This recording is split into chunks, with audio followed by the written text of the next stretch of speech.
नकलची देवरानी। रीटा का पति अमर अच्छा खासा कमाता था, लेकिन रीटा की जरूरतें वो फिर भी पूरा नहीं कर पाता। सुन लीजिए, मैं साफ साफ बोल रही हूँ, मुझे इस घर में नहीं रहना। या तो नया घर ले लो या फिर इसे तोड़कर फिर से नया बनवा लो। अरे कैसी बात कर रही हो रीटा? 3 बार इस पूरे घर को तोड़कर बनवा चुका हूँ, अब हिम्मत नहीं है। 2 बेटियां हैं मेरी, शादी करनी है उन लोगों की, बेटे को पढ़ाना लिखाना भी तो है। रीटा का मुंह बन जाता है। अब वो ना पति के लिए खाना बनाती, ना नहा धोकर पूजा पाठ करती। एक दिन बड़ी बेटी कहती है, माँ ये क्या हाल बना रखा है, घर को अच्छे से क्यों नहीं रखती हो? पापा को भी परेशान कर दिया है। जब तक मेरी जेठानी जैसा घर मेरा नहीं बन जाता, मैं चैन से नहीं रहूंगी। अरे माँ क्यों परेशान हो रही हो? वैसे भी ताई जी की नकल कर करके तूने अपना ये हाल कर रखा है। वो लोग पैसे वाले हैं माँ, अपना पैर उतना ही पसारो जितनी चादर हो। लेकिन रीटा नहीं मानती है और हार कर उसके पति को नया घर बनवाना पड़ जाता है। लेकिन जैसे ही घर बनकर तैयार होता है तो बेटा कहता है, पापा माँ, ऐसी खुशखबरी है जो सुनकर आप लोग खुशी से नाचने लगोगे। क्यों, क्या हो गया? ताई जी तेरी आ रही है क्या? क्या पहना है जल्दी बता, मैं कमरे में जाकर वही पहन लेती हूँ। माँ प्लीज अब ये सब बातें मत करो, वैसे भी तुम्हारी जिद के कारण 2 महीने घर में ठीक से रह भी नहीं पाए हम। अरे क्या हो गया बेटा, तू ही बता दे। पापा मेरा सिलेक्शन मेडिकल में हो गया है, बस ये कॉलेज में एडमिशन हो जाए तो समझो जिंदगी बन जाएगी। वो पापा कल उसकी फीस देनी है। पिता बेटे की बात से परेशान हो जाता है। अरे ये मेडिकल में कुछ नहीं रखा, तू सन्नी को देख, ताई जी का बेटा तेरी उम्र का है। अरे बिजनेस कर रहा है खुद का। माँ मुझे बिजनेस नहीं करना, मुझे तो डॉक्टर बनना है।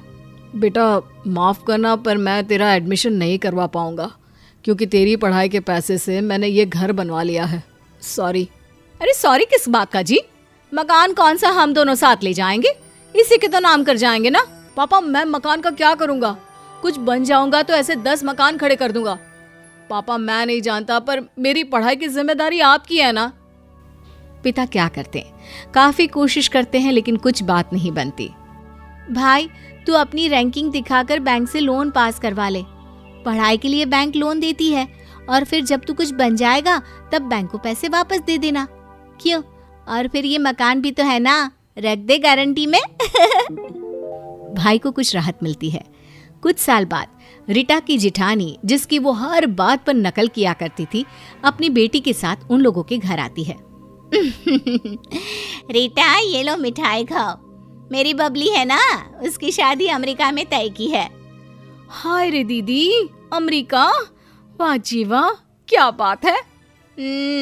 राज करेगी मेरी बबली। करता क्या है ताई जी लड़का, कितना पढ़ा है और फैमिली? हाँ बेटा, तेरी तरह मैं पुलिस वाली नहीं हूँ ना जो इतने सवाल जवाब करूँ। अरे विदेश में है ये कम है क्या? राज करेगी बबली राज। ये लो मिठाई खाओ। जेठानी मिठाई देकर क्या जाती है, रीटा ख्यालों में खो जाती है। अरे क्या हो गया, क्या सोची जा रही हो? कल से मिठाई का डब्बा देकर कुछ ना कुछ चल रहा है दिमाग में, बताओ। मैं सोच रही थी कि क्यों ना हम भी अपनी बेटी की शादी विदेश में ही करें। देख माँ, तेरी जिद ना खुद तक रखना, मैं इंजीनियर बन जाऊं फिर सोचूंगी। देख मैंने तुझसे तेरी राय नहीं पूछी, बेटी की शादी विदेश में होने का मतलब समझती है ना क्या होता है? राज करेगी राज। किसी और के पैसे से? ना जी ना माँ, मैं ठीक हूँ। रीटा का फिर से एक बार वही चंडी रूप घर वालों के सामने आ जाता है। न खाना न पीना, न घर को ठीक से रखना, न कुछ। अरे रीटा तुम तो किसी भी बात पर चढ़ती हो तो मनवा कर ही रखती हो। अरे देखता हूँ कोई लड़का विदेश का, बस। देखिए पापा, अब मैं नहीं झुकने वाली माँ के सामने, जो करना है कर ले। मैं शादी तब तक नहीं करूंगी जब तक इंजीनियर नहीं बन जाती। तो ठीक है ना, मैं भी खाना पीना कुछ भी नहीं खाऊंगी, जो करना है कर लो। घर का माहौल फिर खराब हो जाता है। तब बेटा कहता है, अच्छा माँ देख, ताई जी की बबली दीदी से बड़ी है, उनकी शादी हो जाने दे, देख लेते हैं कि विदेश का उनका क्या अनुभव है, फिर दीदी के लिए भी देख लेंगे, तब तक दीदी की पढ़ाई भी तो पूरी हो जाएगी। माँ को बात में कुछ दम दिखता है और वो शांत हो जाती है। उधर बबली की शादी हो जाती है और फिर 1 साल के अंदर ही। चलो ना जेठानी जी के घर चलते हैं। वो क्या है ना, बबली आई है अमेरिका से, शादी के बाद पहली बार मिलकर आते हैं। हाँ हाँ, वो हमारी भी तो बेटी ही है, चलो। सभी जेठानी के घर जाते हैं जहाँ बबली रो रही होती है। अरे क्या हो गया बबली, क्यों रो रही हो? जेठानी बात को संभालते हुए कहती है, अरे कुछ नहीं रीटा, वो क्या है ना, पहली बार आई है ना, पूरे 1 साल में तो इमोशनल हो रही है। अच्छा, हो इमोशनल, अच्छा ही है। माँ पापा को देखकर बेटियां इमोशनल हो ही जाती है। अच्छा बबली, तेरी पहचान में कोई लड़का वहां हो तो बताना अपनी सपना के लिए। अरे हाँ, क्यों नहीं। तभी अचानक बबली बोल पड़ती है, नहीं चाची, जो मेरे साथ हो रहा है मैं नहीं चाहती कि मेरी बहन के साथ भी हो। चाची, मेरा पति ट्रक चलाता है अमेरिका में और सास मेरी बहुत जालिम है। मेरा पासपोर्ट भी रख लिया था, घर का सारा काम कराती, खाने को भी नहीं देती थी। मैं भाग कर आई हूँ। तभी पास बैठी रीटा की बेटी बोलती है, कोई बात नहीं बबली दीदी, आप फिर भी पता करना। वो क्या है ना, माँ को किसी भी सूरत में मेरी शादी करवानी है, वो भी विदेश में। रीटा उस वक्त कुछ नहीं कहती, लेकिन घर वापस आकर कहती है, ना जी ना, मैं तो अपनी बेटी को यहीं रखूंगी।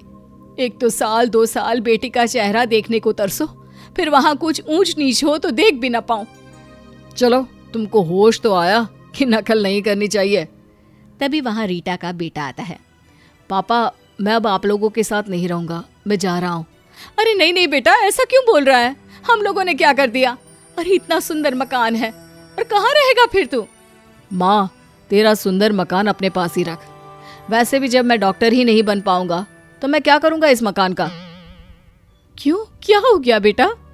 माँ, मेरा लोन पास नहीं हुआ, कल फीस जमा करने की आखिरी तारीख है। और रीटा अपने गहने बेटे को देती है और कहती है, ये मेरे गहने हैं बेटा, इसे रख कर तू अपनी फीस जमा कर दे। नहीं माँ, तुम्हारे गहने मैं नहीं ले सकता। अरे बेटा, जब तू कुछ बन जाएगा तो ऐसे कितने ही गहने बन जाएंगे। मुझे अपनी गलती का एहसास हो चुका है, मैंने नकल के चक्कर में सब कुछ लुटा दिया था, लेकिन अब और नहीं।